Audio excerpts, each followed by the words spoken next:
Hello everyone, welcome back to History 101. In this lecture we are going to cover the Franks. This is a period in history where many people have called the Dark Ages. It's after the fall of the Roman Empire, but before the year 1000 and before Charlemagne, which many people have considered really kind of like the beginning of the Middle Ages. So this is a kind of fascinating period. The book doesn't really talk about this period, but it's kind of significant because it sets the tone for what happens during this period that we call the Middle Ages. So here you see some of the representations of the Merovingians, which is a family that we will be discussing. And I titled this lecture, The Rise of the Early Middle Ages. So a lot of people have problems, a lot of historians at least have problems with calling this period a dark age. And, there's a lot of debate about that. So obviously if you're a medieval historian, you're not going to like that term because they would counter that argument. But at the same time, it's like, well, they did a lot of kind of interesting things, to put it nicely. All right. So we're going to look at this Merovingian world and see, what kind of sets them apart from, say, the period before during the Roman Empire and the period after, which we'll cover as we move forward. To some extent, it does feel like the foundation for the Middle Ages because we see a lot of ideas come out of this period that would shape the later centuries. So this is part of the reason why we like to, I like to focus on this period. So here are the objectives for this lecture. We're going to address, we're going to challenge the concept of a quote unquote dark age because yes, again, it's a period where you don't have some of that culture and some of that innovation of the Roman Empire, right? So there is this sense of collapse. I mean, there's population decrease. The shift of Europe kind of moves from Italy to Northern Europe, or really the Mediterranean to Northern Europe. But those worlds are still going on. The Byzantine Empire is still around. They see themselves as a continuation of the Roman Empire. You have the Gallo-Roman people, which we'll be talking about here. They're still around. And, they see themselves as also descendants of the Romans. So again, there's a lot of debate as to whether this is a dark age. Number two, we're going to explore the rise of the Merovingians. So this is basically like a noble family that emerges. There's many different communities out there. The Lombards and Saxons and so forth, right? People in England. And for many of us, this is kind of like the most, I don't want to say the most significant one, but one that really stands out, one that we do have a record of, though it might not be the best record, and I'll explain that in a minute.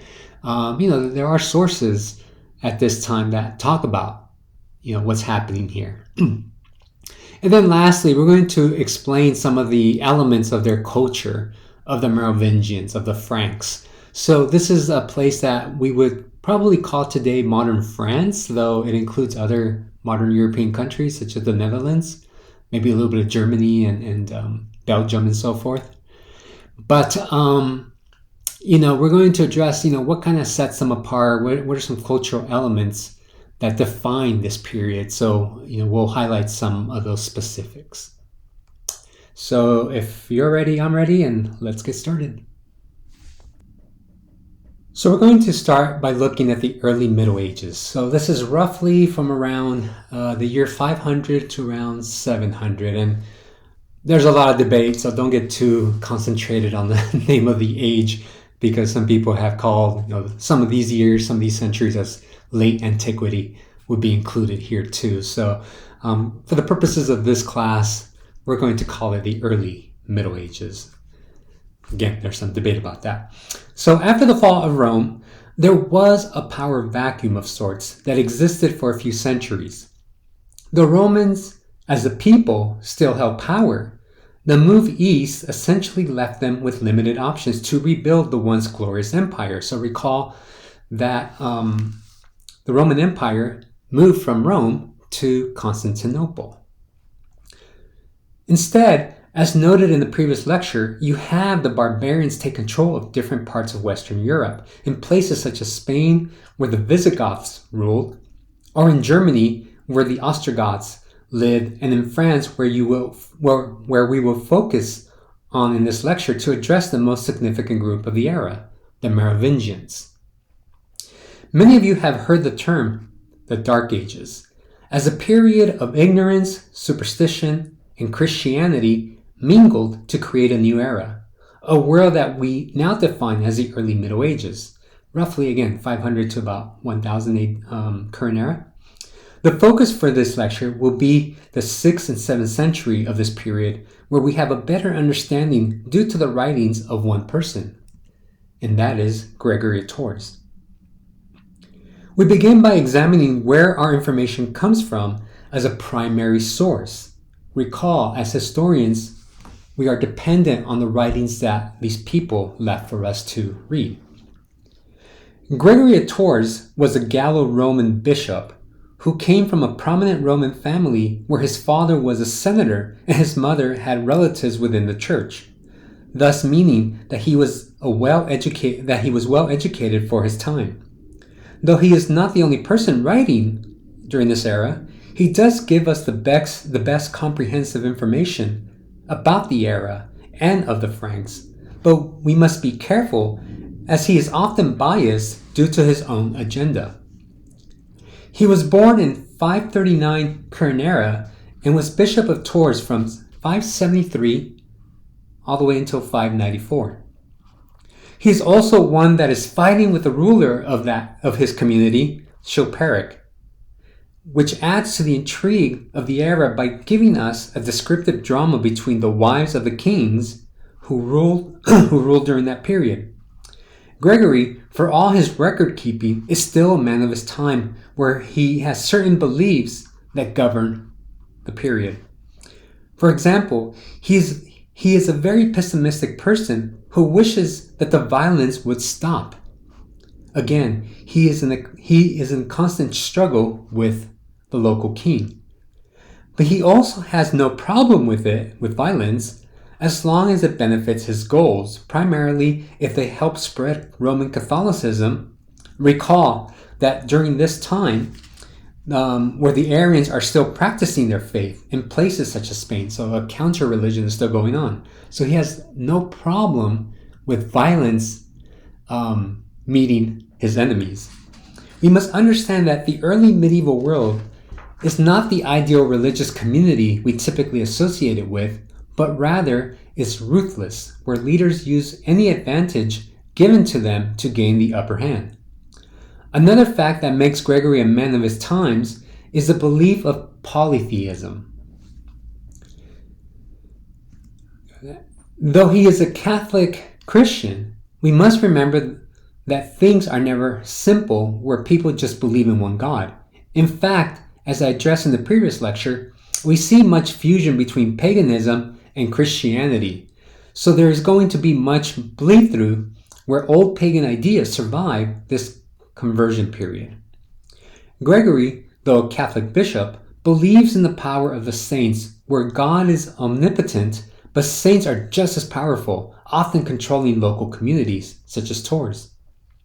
In fact, both God and the saints are always watching you and seem to be angry, striking when their territory is disturbed. This is something that we will see later in the lecture, but it is important to note that religious people needed that connection with God in order to have influence over the population. One way we see this expressed is through what was called potio de pulvere sepulchre, which meant that Gregory would take the relics of saints and use it as a form of pseudo-medicine. In this example, at least in Gregory Tours' example, he would take the dust from the relics of saints and use them as a way to quote-unquote cure himself. When he suffered from dysentery, for example, which was common and deadly in this early period, he would mix this quote-unquote holy dust from the relics, from the dust that came from the tomb of St. Martin, and mix it with water and drink it, and it would cure him of his illness. Obviously, probably not true, but again, here we see the power of the supernatural.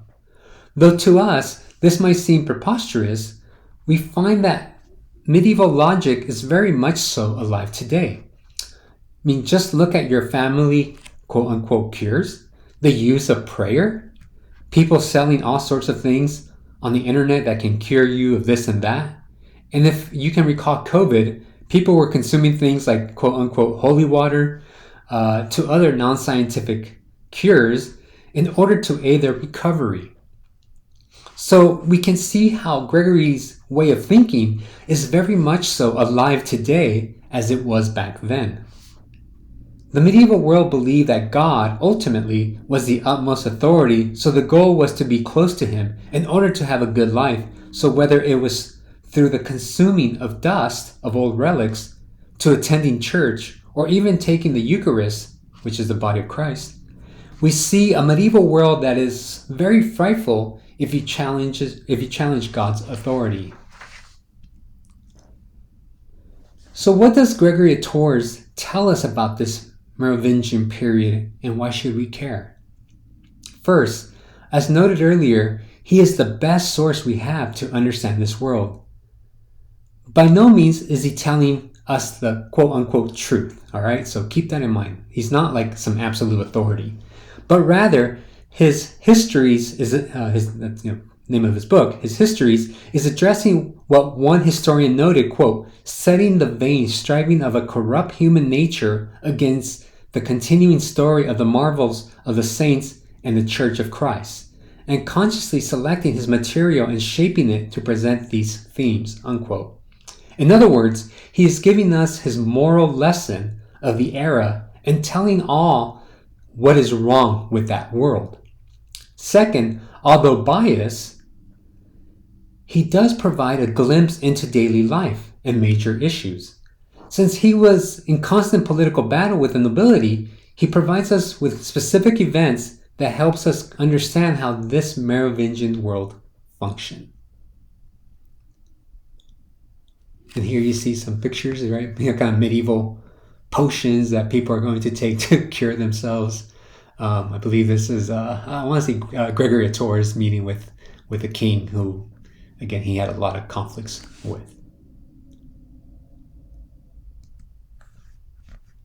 Here is a quick rundown of this Merovingian world. As you can see, you see the origins of this dynasty. It starts with this guy named Clovis, who becomes essentially king of what we know today as France.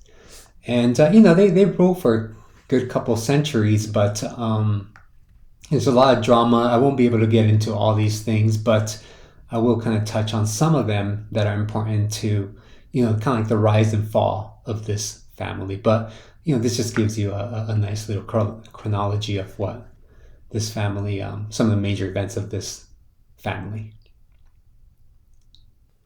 So let's look at these Merovingians. As you can see here in the PowerPoint, it addresses that they are the long-haired kings. And the belief was that the Merovingian men wouldn't cut their hair after childhood, and they wore it parted in the center, flowing around their shoulders, a symbol of their strength and virility. So the belief was in this particular period that their hair gave them a sense of power. So as I noted, this dynasty was known as the long-haired kings because this hair had special power. It was also believed that if it was cut off, then you could no longer claim a position of power. So you couldn't be king anymore. There are a few examples. One example is when this one king was going to cut the hair of these two young kids who were of noble blood, and the king asked the mother, would you rather me cut their hair or kill them? And because if they got their hair cut, it meant they could never when they rule, the mother said, "I'd rather you kill them." So again, it talks about how this community, this dynasty, saw their status in this medieval world. So the person who starts this dynasty is this guy named Merovic, who was supposedly the son of a sea god.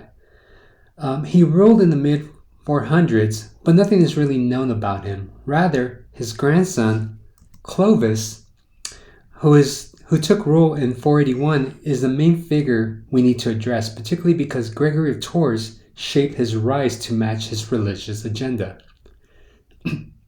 As you can see, Clovis ruled in the late 400s, while Gregory of Tours was writing his histories of the Franks in the late 600s, almost 200 years after the fact.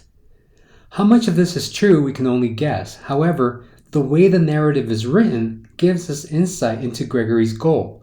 For example, when Gregory writes about Clovis's army's early military campaign, he describes them as blasphemous because, as Gregory states, quote, "Many churches were plundered by the army of Clovis because he was still enveloped in the errors of paganism," unquote, insinuating that he was a great military leader and of high moral character, but not yet Christian. Gregory continues by telling the story of his men plundering the church and stealing the ewer, which is a large jug, of marvelous size and beauty, unquote. The church sent a messenger asking Clovis's men to return it since it belonged to the church. Remember that Clovis is still a pagan at this time. Clovis asked the church messenger to follow them to the next campaign, where they would conquer the town of Soissons and would divide the spoils of that campaign amongst their men and would return the ewer back to the church. When time came to return the ewer, the man who had the jug basically declined to return it and raised his quote axe and drove it into it, unquote. King Clovis would not believe that he was disobeyed by his fellow warrior and took the ewer and returned it back to the church. For the most part, he said very little, and a year later, when they were at campaign again, Clovis inspected each of his troops, coming to the man who had struck the ewer. Clovis tells that man, that warrior, quote, "No one carries weapons as poorly maintained as you. Neither your spear, your sword, nor your axe are any good, unquote. Thus grabbing his axe and throwing it to the floor. As the warrior leaned over to pick it up, King Clovis, quote, raised his own axe in both hands and planted it in the fellow's head, saying, with a bit of wise guy attitude, quote, "This is what you did to the ewer in Soissons," unquote. This episode is not so much of what took place, but rather the way that Gregory wants to represent Clovis as a just Christian king, even though at this particular moment he had not converted. As noted earlier, for Gregory, these actions and stories are convincing the population that you do not mess with the church or their stuff. The story continues when he meets his future wife, Clotilde. He already had a woman on the side, and also with child. Her name was Theodoric, and we have to understand that during this time, polygamy was very common. Remember that they're not Christian yet, so many of them had multiple partners. I guess multiple wives, if that's what you want to call it at that time. In this story, the wife, Clotilde, chastises him for believing in pagan gods and not taking in a Christian god. She constantly berates him, telling him, quote, "The gods you worship are nothing. They could help neither themselves nor others, since they were fashioned of wood, stone, or metal," unquote. In turn, Clovis retorts, quote, "By command of our gods, all things are created and come forth. And as for your God, he plainly can do nothing, and what's more, he turns out not to be descended from the gods," unquote. So Clovis is kind of criticizing Christian gods. In essence, he is telling his wife to stay quiet since her Christian gods had done nothing for him. Again, remember that Gregory is telling the story of events that took place centuries ago, so his agenda is clearly being laid out. As the story continued, Clovis laughed at the Christian God and continued to pray to his idols, only to have a change of heart. During the military campaign with the Alemanni, Clovis was forced to take a drastic measure because his army was being slaughtered. In that moment, Clovis turned to the heavens and began to cry, stating, quote, "Jesus Christ, you who are proclaimed by Clotilde to be the Son of the living God, who are said to give aid to those in distress and to grant victory to those that put their hopes in you, I humbly implore your glory for help. If you grant me victory over these enemies, I shall believe in you and be baptized in your name," unquote. Well, guess what? The Catholic God came through and Clovis won the war. Now with the battle over, he made it official and converted to Catholicism, asking his men of 3,000 to also convert. If this story sounds familiar, it's because it mimics Constantine's conversion, and Gregory of Tours makes no excuses as he calls Clovis, quote, "the new Constantine." Future events tend to continue these Christian conversions, or Clovis fighting non-Catholic enemies that threatened the church. In 511, Clovis died at the age of 45. However, the way Gregory and the Franks tell the story, this was the rise of the new Roman Empire. At least, this is how they saw themselves. And one that rivaled the Byzantine Empire in the east. Here you see a map of the lands of the Merovingians. So this is later when it's divided by future grandkids. And then over here, you see a picture of Clovis being converted into Catholicism. So we just saw the rise of the Merovingians, and now we're going to look at, Merovingian society. Well, as I stated here, the Frankish world. So let's look at this kingdom. The Frankish world was nothing that would be recognizable to us today. Recall that the Roman Empire once controlled territories in Gaul, modern-day France, but after the collapse of the empire, we find that population declined and commerce contracted. In southern Gaul, you still have Roman villas with beautiful mosaics and slaves. In fact, some have argued that the Roman way of life continued with Roman law being practiced all the way until the 18th century in this region. However, it was in the north where we saw the creation of something new, in the north in the sense of in France. In the north, we find that the Franks were more of a people rather than a state. That's why when you see the map, there's like these kind of weird boundaries that they have because they're always kind of changing. Ultimately, it wasn't land that they controlled, but rather people. It is noted that the Merovingian kings were constantly on the move, traveling from city to city to govern their territories. In fact, the pastime was war in this early period, as this was the only way to make any real money and gain power. Private armies still dominated, and the Merovingian kings resembled the old Roman foederati, who were always on the move to the next battle, and who made their fortunes by collecting booty rather than governing. There was no centralized place of authority, but rather a moving court which traveled with the king when necessary. So how did this government function? The death of Clovis set the tone for future generations where the government was in constant shift. When the king died, he would divide his territories amongst his male children, giving each one an equal amount of territory to control. One would think that this would limit the amount of fighting amongst brothers. However, it had the opposite effect, as each wanted more and more and would kill each other to get it. For generations, the Merovingian leaders would attack each other, with Lothar I in 558 CE being successful in reunifying the lands, but quickly divided them again amongst his four sons, starting the cycle all over. Such hereditary policies left King little ability to govern since they were so concerned and consumed with war with each other. So how did the Franks govern? Much was given to counts who ruled cities under their control. It was a hodgepodge of laws where each group of people were governed under their corresponding laws.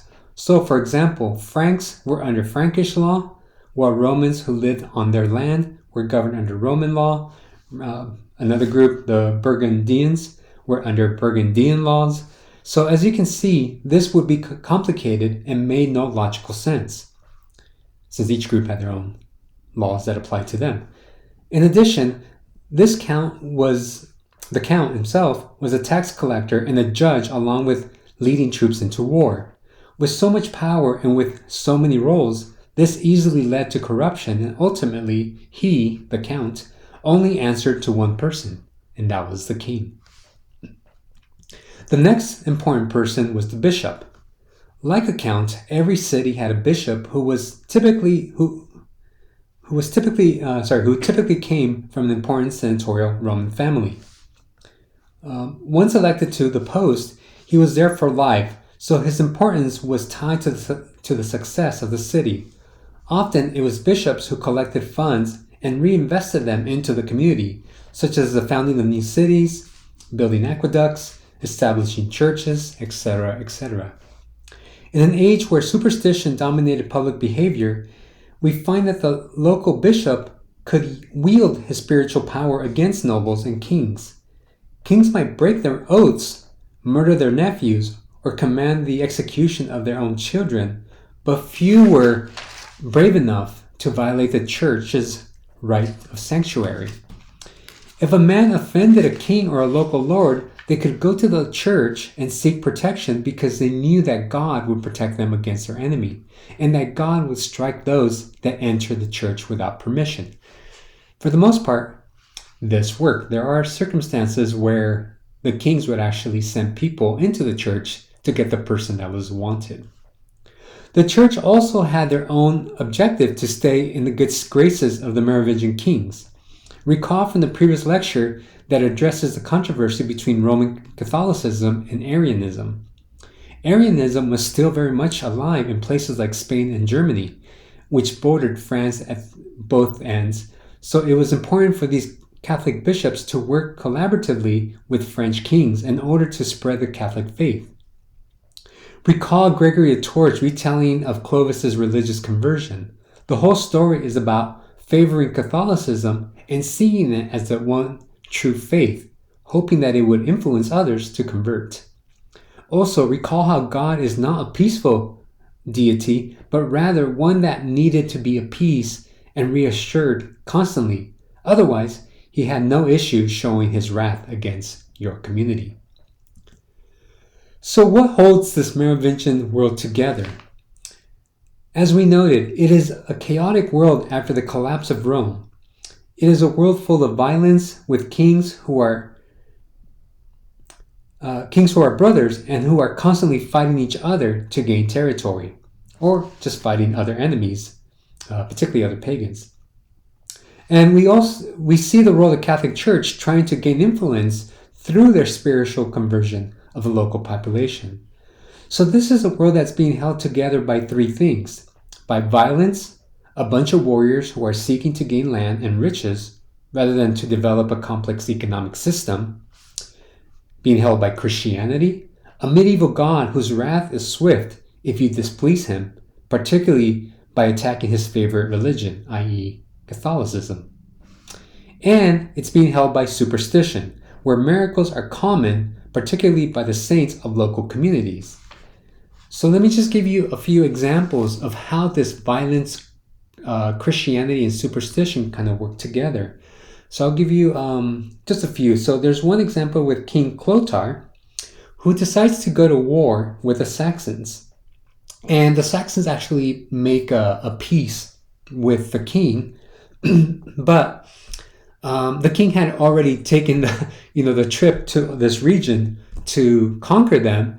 So when he goes back to his men, the nobles and the warriors and asked them, look, we got a peace settlement with the Saxons. Let's accept. His men said, no, we came here to fight, and that's what we're going to do. So there we see a great example of violence, right? This is a very violent world that you see here. Another example is where there's an example where these warriors go into a church. They go into St. Martin's church. He's a patron saint of Tours. And they enter his monastery of Lot, and they begin to loot it. And they take all the gold and everything they can grab. And as they cross the river, guess what? God comes down and basically flips the boat, and everybody drowns with the exception of one, because they need this one person to tell the story to other people, basically telling them and teaching them a lesson that you don't mess with God's stuff, right? And remember, this is a Christian Catholic God, so this is how the stories tend to go.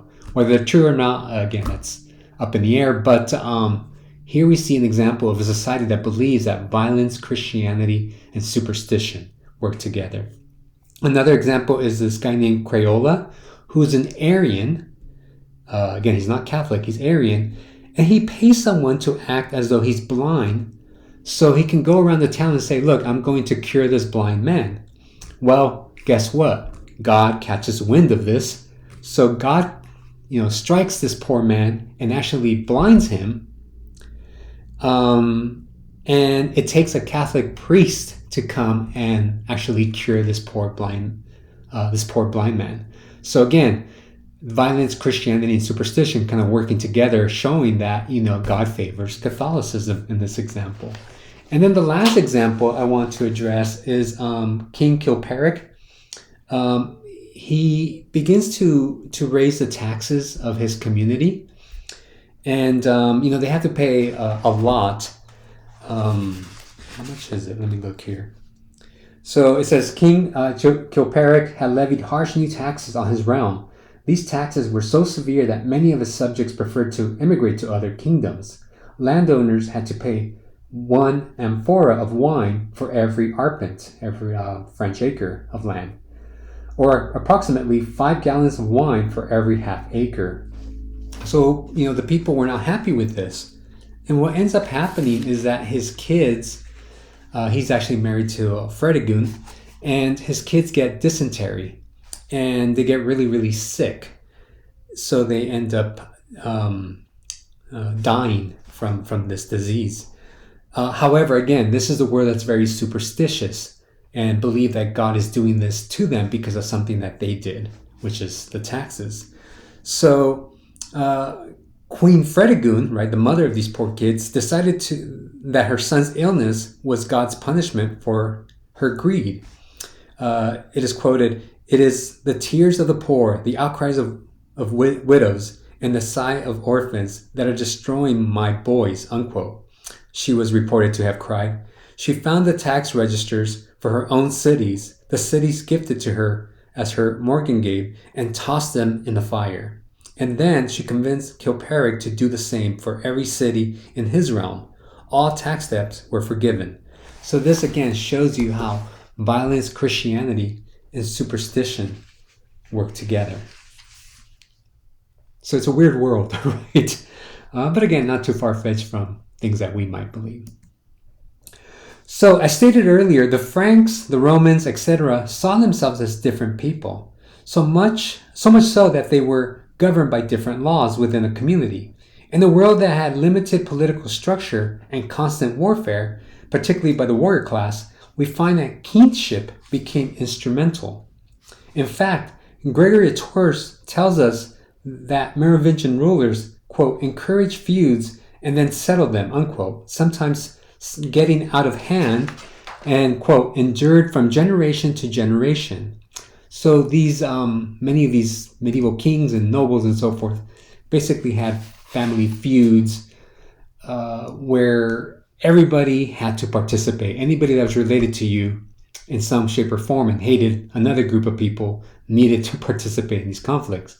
So Gregory, reported, quote, 10 apparent aristocratic feuds 9 of which he describes being arbitrated by kings, queens, or bishops in cases involving priests, unquote. Though such feuds might not make logical sense to us today, in this early medieval world, blood feuds function as, quote, society's only defense against chaos, a hard but clearly understood answer to the problem of where responsibility lay in a society organized on the basis of kindred, unquote. In other words, blood feuds brought order in an unorderly world, even though this might sound contradictory. So again, this can go on generations. So think of the Hatfields and McCoys, right, in the United States, where if you're related to blood and they're in a feud with somebody else, it is your responsibility to participate in this feud. With so much fighting, what did they do to police such actions? Blood feuds was part of their society. So again, this is very common in this world. However, that does not mean that they did nothing and just let it continue. I mean, it's not very productive to be feuding for generation after generation. As mentioned earlier, economic commerce was not as robust as when the Roman Empire ruled the world, so money was not as abundant as before. There was commerce, though, particularly in southern Gaul, where most of the tax revenue came from. As feuds continued in this early medieval period, the Franks sought to remedy it with law codes to prevent them from continuing for long periods of time. Rather than continuing fighting, the Salic laws, the Wehrgeld, were implemented to stop these feuds. In its simplest form, it was a way to end feuds and pay compensation that matched the crime that was committed, at least in their mind. In a world where money was limited, having to pay for a crime would create a burden to the guilty party. In essence, the goal was to limit the blood feuds and create order in this chaotic world. And here you see an example. This is Queen Fredegund. This is all part of a feud, and as you can see down here, they're gonna cut off this person's head. Looks like they already chopped off his legs. So these are the idea of kingship and feuds. And then up here, you see the Wehrgeld, right? Where, somebody kills somebody with an axe right here, as you can see. And then some other person, this could have easily turned into a feud, but instead, they just compensated, as you can see over here. They're paying for the crime that this person committed. And this basically should have ended the feud. So now we're looking at the end of the Merovingian. Again, this is just a brief overview of this community, but eventually you have the emergence of a new dynasty, which are the Carolingians. And here you can see the family tree.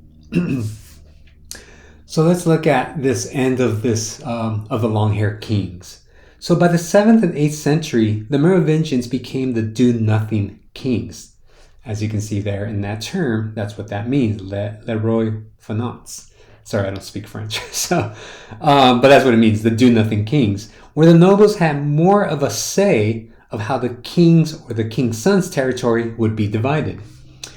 Each major territory required to have its own palace, its own central administration, with its own mayor of the palace, or governor, which needed to come from the local counts, thus giving the nobles jurisdiction over what they considered, quote unquote, their territory. So basically what you're seeing here is that the kings are losing control over their own land.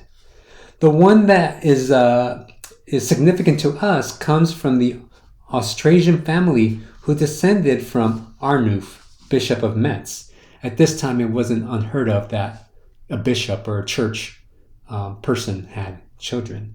So as you can see in the family tree, it's around 640 where he's around. So Arnulf, who held the office of mayor of the palace in Austrasia.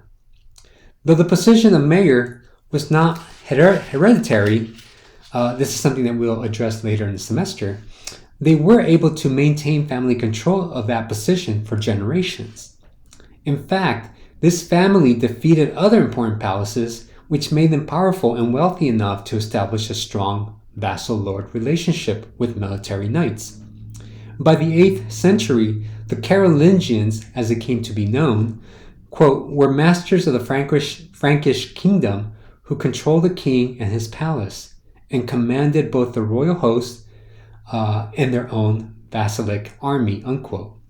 Though the Carolingians held political power, actually more power than the king himself, than the Merovingian king, they did not have the title of king, which is what they sought. So it was Pepin III in 750 who was able to make some important moves that would help give rise to the Carolingian family. And this is important because this is where you have the emergence of Charlemagne. The idea of kingship was not new. However, the Merovingians didn't really put much thought into the ceremony and the symbolic meaning of the coronation. In fact, to them, you became king because your father was king. And this is the idea of royal blood running through your veins and them having that long hair, right? That long blonde hair. And because of this, you were given land to rule. So for Pepin III, who essentially seemed king-like as he governed and controlled the Merovingian land, he needed a similar supernatural way to gain this title. He first wrote to the Catholic Pope, Zacharias, asking him, quote, if it was not right that he who held power should also have the name of king, unquote, which the Pope agreed, stating, quote, it is better to have a king able to govern. By apostolic authority, I bid that you be crowned king of the Franks, unquote. Thus, the Pope giving Pepin a legitimate excuse to take the title. By the church being involved in this process, it changed the way the Middle Ages would develop, particularly the relationship between king and the church.